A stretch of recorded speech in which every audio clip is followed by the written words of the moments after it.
Hello friends, welcome back to the new tutorial of the GraphQL Apollo server. Today we are going to learn connecting the GraphQL to the MySQL. Those who haven't subscribed my channel yet, please do subscribe my channel, and if you like the video, please do like, share and comment on my video. Let's get started. So we have to install the required packages, that is Apollo server, GraphQL, but we have already installed, so we have to install the Sequelize and the MySQL too. Okay, let's go into the terminal. Last video is for the MongoDB. If you haven't watched the video, please go and watch this video. Install the Sequelize in the MySQL too. After that, we have to just hide this first. Apollo server for setting up the GraphQL server, Sequelize, ORM for the MySQL database interaction, MySQL to MySQL client for the Node.js to communicate with the database. So create a Sequelize instance to connect to the MySQL database. So this is for that one. Sequelize localhost dialect, that is MySQL. Then we have to text the connection. So here you have to pass your database name, username, password. Okay. This is for testing the connection. Sequelize.authenticate that the connection to the MySQL has been established, else unable to connect to the database. Now we have to create the models for that one. Let's create the step by step. So first of all, we have to go with the models. Okay, so this is book model, right? So let's copy this and add it our book model. So let's go models book.js. This is for MongoDB. I'm going to comment this. I'm going to add my code over there. Okay, done. What would be the next step? Define the GraphQL schema. I think we should use the previous one schema. Okay, so let's use the previous one. So here we have a schema.js. So here you can see that we have a type definitions, we have a queries, we have an input and the mutation with add book, update book and the delete book. Okay, next we have to go with the resolvers. So I think we should use the previous resolvers at the same. Okay, so here we have the resolvers. Okay, so here you can see that I think this is for the MongoDB, so we are using here, I think the same thing, it will work. Book.create, book.find, book.create. No, it will not work. So let's add this resolvers. Okay, just add this resolvers.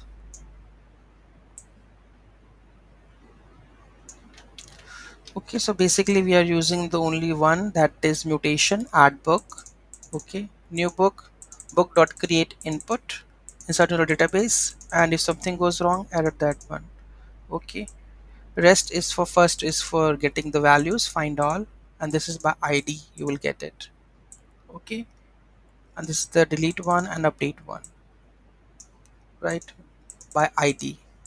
Okay, let's save this and moving to the next, start the server. Okay, everything is already imported, only the thing which is missing, that is connection.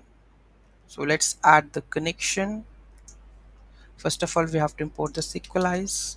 Okay, let's go to the index.js, remove the MongoDB part here. Okay, let's add the MySQL. Okay, then here we have to go with this one because it needs to create the database also. So let's see database name. So what the database name, let's go and just run localhost slash php adminer root. Let's check the database we have. Any database we can use, MyDB we can use. Okay, MyDB, database name is MyDB, username root, password, let's add it. Okay, done. Localhost MySQL. Okay, so here this is for the connect to the MySQL established, unable to connect. Let's save this, let's run. That everything should work as expected. Index.js. Oh, does not, book.js does not provide name export default. How? Book.js export default book. Let's have a look. Sequelize is not defined in API book model book.js.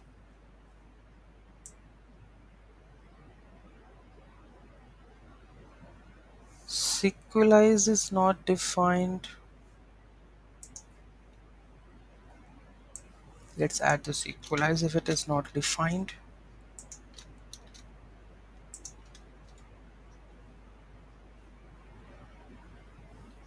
I think there is an issue in the defining the data model. Let me check first. Okay, I think this is not defined. It is from the Sequelize. It should work. Let's have a look.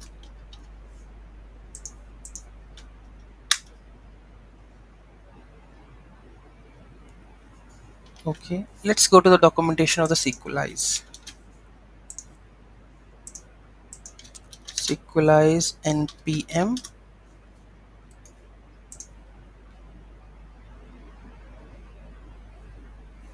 So this is for that one. Let's have a look. Documentation. It started. Okay. So here we have a Sequelize. Okay. Then you have to go like this. But we are defining like this. Closing the connection model basics. We have to do like Sequelize in the database like this. And like this we have to go with Sequelize, no Sequelize.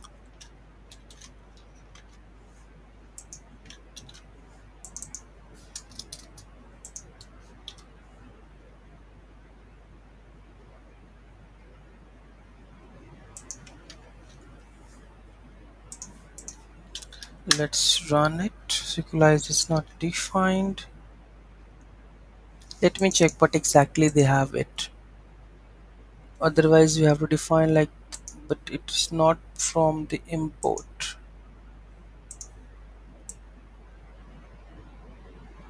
It is basically not support. Let me check this. Give me a 1 minute. Otherwise we are consuming some most of the. Welcome back. Let's have a look. Is that resolved or not? So I think here you can see that the select table is done. MySQL connection is done. Create a table if not exist is done. Okay, and everything I think it is done. Book table has been created. Let's have a look that everything is work or not. Hide database. Let's reload this, and here you can see that the books has been created. Okay, here you can see that with this respective title, author, and the published year. Let's go to the Polo server and let's make a query. So array is empty. Here you can see. Let's try to add some data over to it. Okay, let's move to the bottom of the code, and this is our mutation. Let's add this mutation to the data. Okay, let's go to the input. Let's add it, and let's add book is added. Let's go to the database. Select data. Data is added. Correct. So that means we have selected, we have connected to the MySQL, and then the data is also added. That means connection is successfully done. Then you can do anything. Okay. So let's dive into the code level by model book.js. Okay. So here you can see that data types Sequelize, that we have to go with db.js file. So this is our connection file, right? Here we have to add our all credentials, database, username, password, host, and the dialect. And here we have test the connection that is connected or not. Okay, simple. Call the connection db, right? And export the default as a Sequelize. Okay, schema.js already defined in the last video, so you have to define like the schema like this, and mutation with add book, update book, or the delete book. Okay, then we have a resolvers. So here you can see that we have a resolvers like this. So query for getting all the books, for get the book by id, right? Then we have the mutation for adding the book. So this is that we are using the mutation. Okay, and if you want to update a book, you can go with this one. If you want to delete a book, you can go with this one. Okay. And last, export the default as a resolvers in the index.js file. So let's remove this because we don't require here, right? We have already have the db.js file. Okay, so you can import here, import db.js. That's it. Okay, and then you can run this one. We have to just import this schema resolvers db.js, and then we don't require this also. Test the connection because we have already put it into a separate file. Start the Polo server. Done. And if you want that I have to do the changes if it is working or not, let's try this. Okay, let's go and add the another record with the Polo server. Make it like 2. Add a book. Add it. Go to the book. That is added. Okay, 2 right. So this is how you can connect to the MySQL using the GraphQL. Any doubt, any query in that, do let me know in the comment section. Thank you so much for watching this video. Have a great day and don't forget to like, share and comment on my video. Have a nice day. Let me go and just check.